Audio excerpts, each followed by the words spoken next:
Capítulo 1, octubre de 2019. Los sucesos. Durante la semana del 14 al 18 de octubre, los estudiantes secundarios llamaron a evadir el pago de los boletos del Metro de Santiago como una forma de protestar frente a una reciente alza de las tarifas de este importante medio de transporte.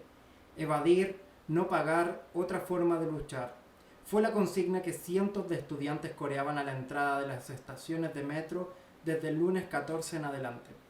El conflicto comenzó a escalar, contando con el apoyo tácito de gran parte de la población, cuando la tarifa del metro alcanzaba, en hora punta, los 830 pesos chilenos.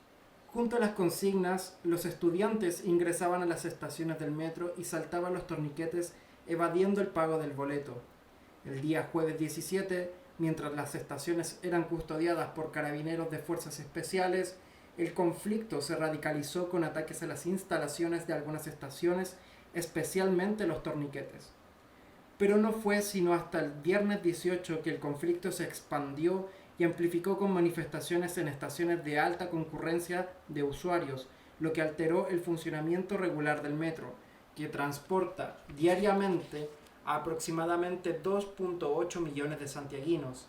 Se empezaron a cerrar estaciones y se incrementó la represión en distintos lugares, alterando todo el sistema de transporte a una ciudad de 7 millones de habitantes. Cuando anochecía, la policía se vio aparentemente superada y el gobierno amenazaba a los manifestantes con aplicarles la ley de seguridad interior del Estado y no ofrecía ninguna salida al alza de tarifas. O sea, solo se criminalizaba la protesta, acusando a los manifestantes de vándalos y criminales. A las 20:30 horas comenzaron a sonar las cacerolas en distintos barrios de Santiago y muchos manifestantes se congregaron a la entrada de varias estaciones de metro y con mayor presencia de jóvenes de los barrios populares, de nuestras poblaciones. Vino el estallido de la rabia acumulada por unas mayorías que viven cotidianamente la precariedad social y la desigualdad estructural que el neoliberalismo configuró, materializó y naturalizó en la sociedad chilena desde la dictadura de Pinochet hasta la fecha. Se iniciaron entonces ataques e incendios en algunas estaciones del metro, más el saqueo de locales comerciales y supermercados. A estas alturas, el metro había suspendido todas sus operaciones en la ciudad y el gobierno se reunió de urgencia en La Moneda para decretar, pasada la medianoche, el estado de emergencia, que entregó la mantención del orden público a los militares. La estrategia del gobierno fue desatinada y tardía en todas sus etapas. El día viernes, cuando el conflicto escalaba, solo ofreció represión, que estimuló aún más la movilización, la cual tomó formas inéditas. El ataque a las estaciones de metro, que en pocas horas destruyó y provocó incendios de distinta magnitud. Los daños suman varios millones de pesos, que dejaron al metro prácticamente fuera de servicio. Aún se evalúan los daños y no se sabe cuánto tiempo tomará la restitución del servicio. El sábado 19, con estado de emergencia en ejercicio, las manifestaciones tomaron un doble giro. Junto a la expresión pública del malestar mediante caceroleos y manifestaciones en plazas grandes y avenidas, se multiplicaron los saqueos a supermercados y farmacias. Y B, la protesta se extendió a las provincias y se hizo nacional, de norte a sur del país, al menos desde Iquique hasta Punta Arenas, con mayor intensidad en Valparaíso y Concepción, las dos mayores ciudades después de Santiago. En esta fase de la movilización, aún en desarrollo, el estado de emergencia fue desafiado y desobedecido por la población, al punto de que la noche del sábado se impuso el toque de queda en Santiago, Valparaíso y Concepción. Tampoco el toque de queda alcanzó los efectos esperados y las manifestaciones públicas y saqueos continuaron. Chile vivía entonces el mayor estallido social desde que se recuperó la democracia, es decir, en los últimos 30 años. Un estallido que nadie podía imaginar o prever, aunque muchos admiten hoy que los síntomas existían y existen desde hace ya bastante tiempo. Como colofón de lo que hemos narrado, el presidente Piñera, en la sucesión de errores y fantasías de su gobierno, declaró el domingo 20 de octubre al anochecer que estábamos en guerra.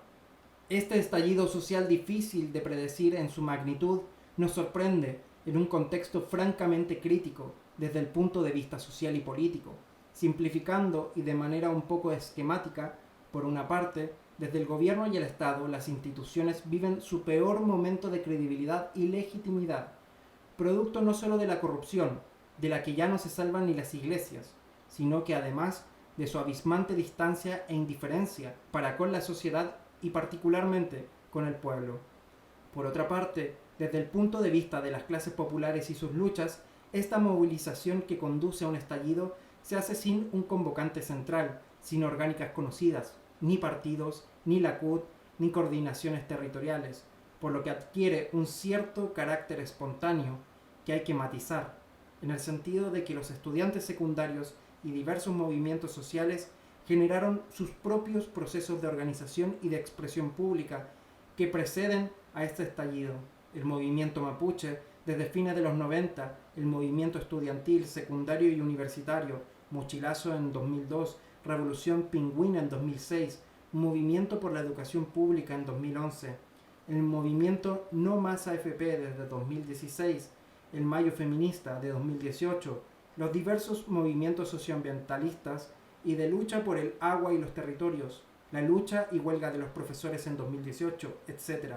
Todas estas luchas tienen un alto valor, pero carecen hasta ahora de instancias de coordinación y unificación suficientes.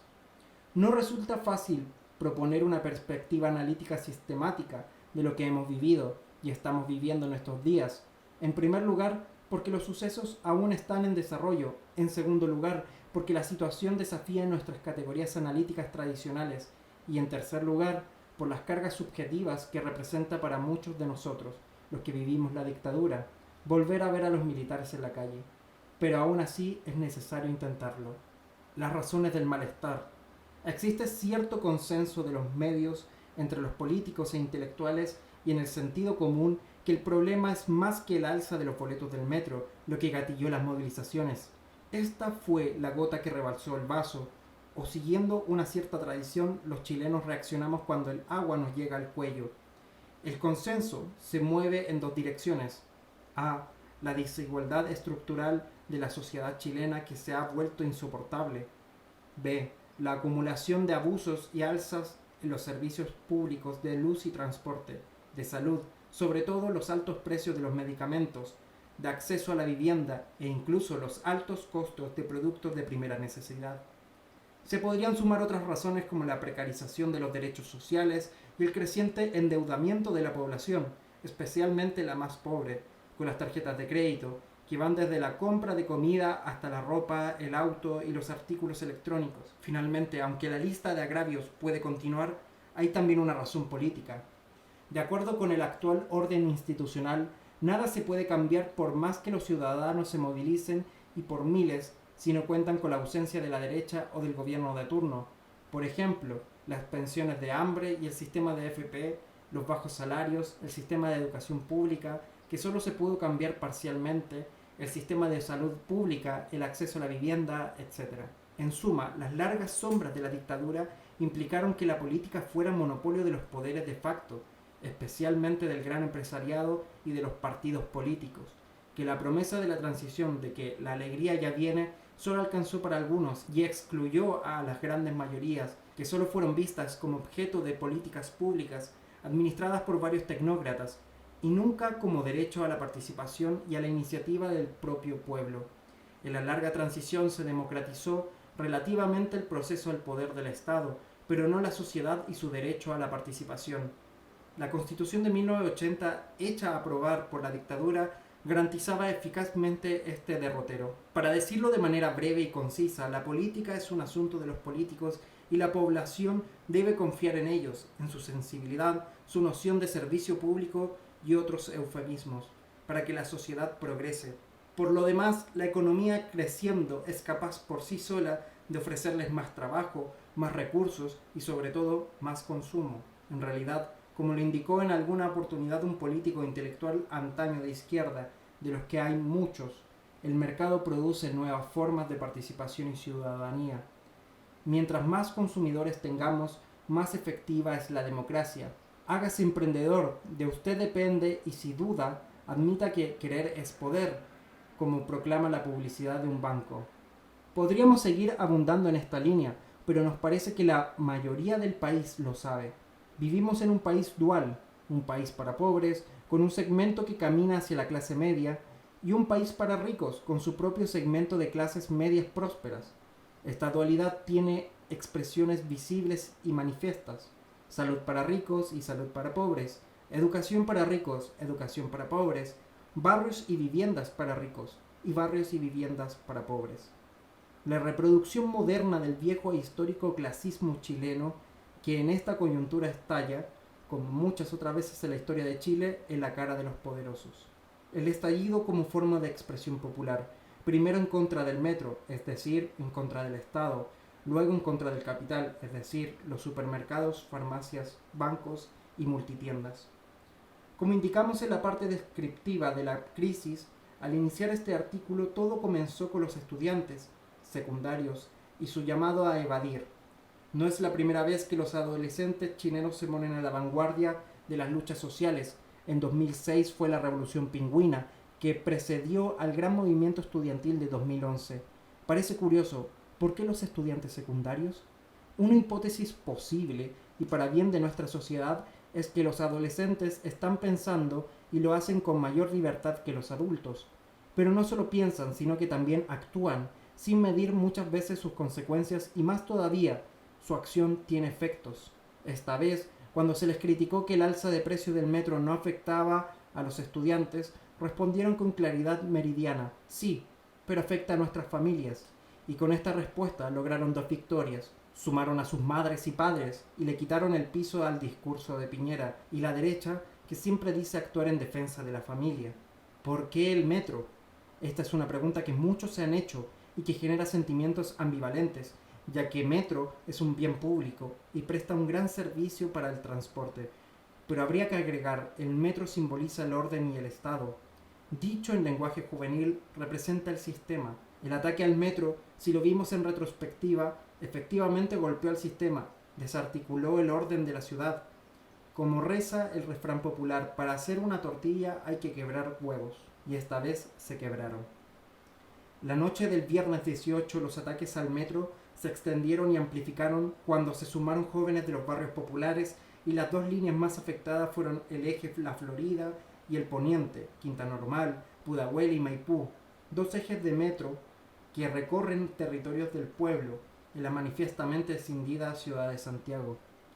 La misma noche del viernes, pero con mayor amplitud, el sábado se multiplicaron a lo largo del país los ataques a los supermercados. El grupo más afectado fue el de Walmart, con sus emblemáticos supermercados líder. Walmart reconoció la noche del domingo 140 locales saqueados.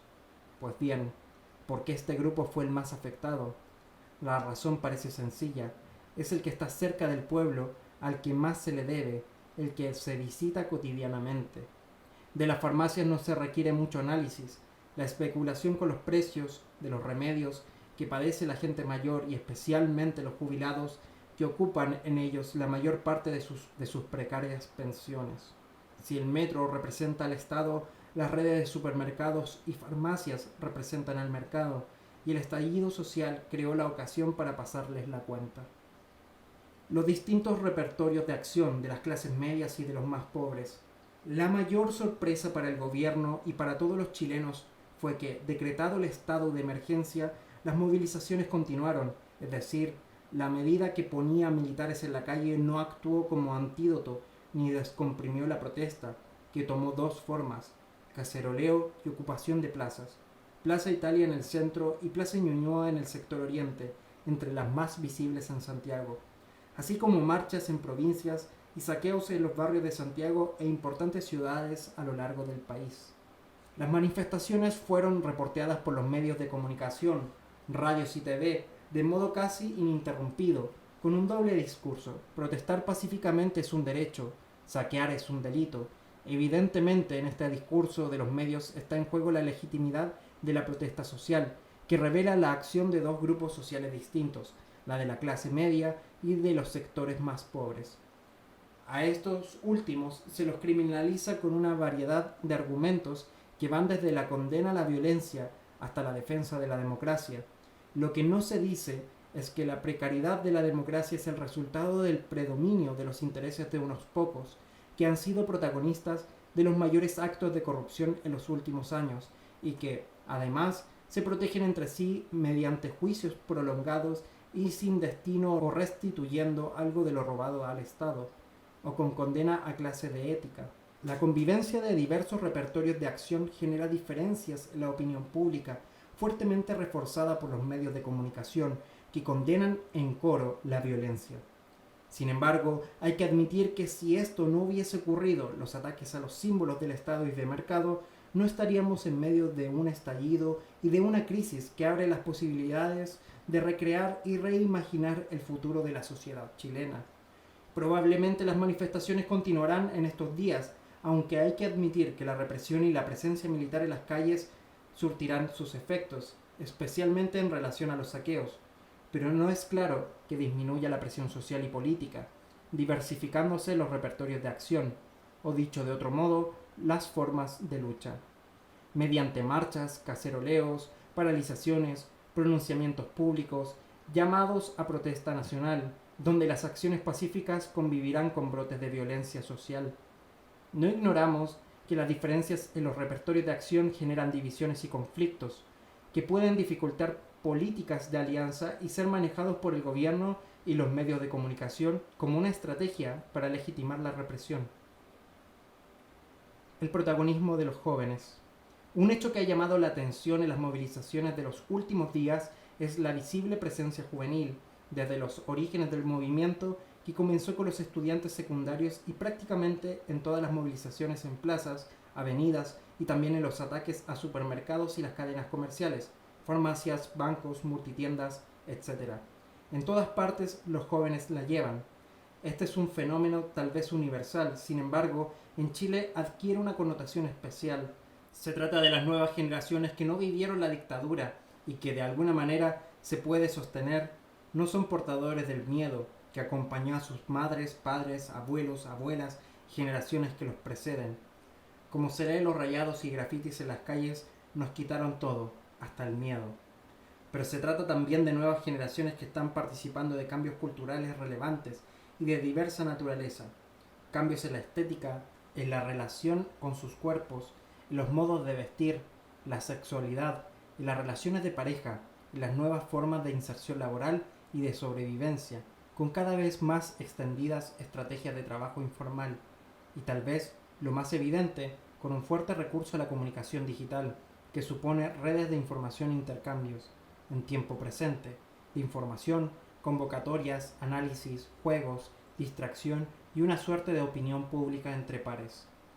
De este modo, los jóvenes de hoy participan de una nueva subjetividad, más libertaria y más ciudadana, y con sus propios medios de comunicación e intercambios que los dispone a la movilización en tiempos mucho más veloces que en el pasado.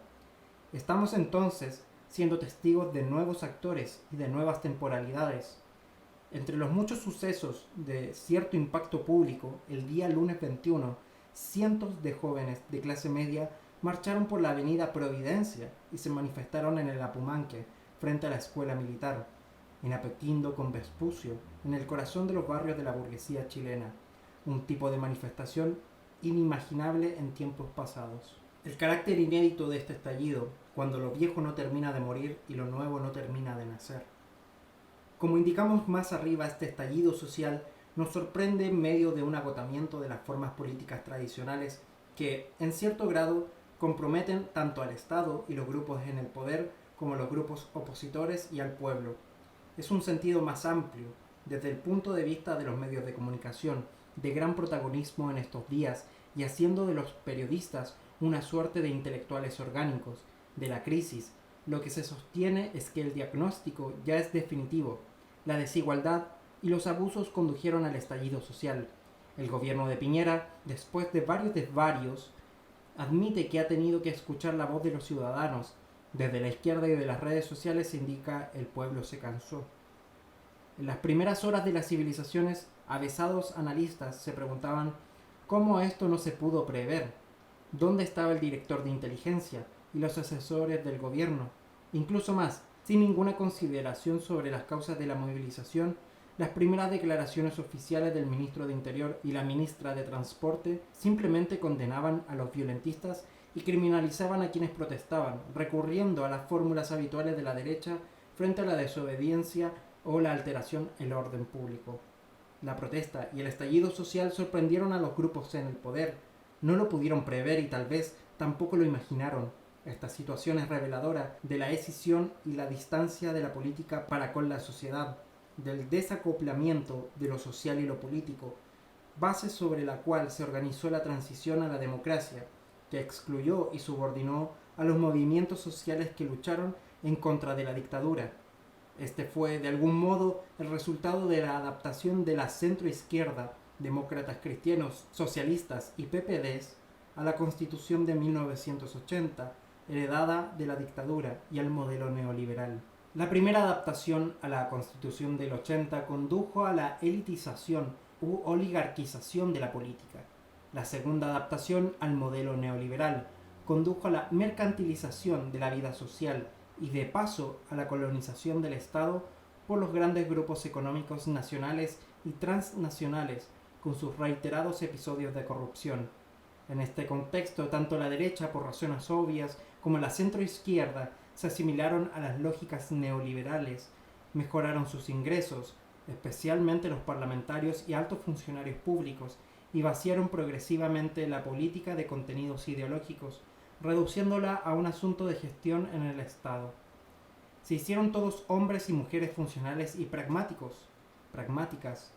Es contra esta forma de ejercicio de la política, desprestigiada en el tiempo y con débil legitimidad, que estalló en estos días la protesta social, exigiendo cambios profundos que atiendan a las demandas ciudadanas y populares.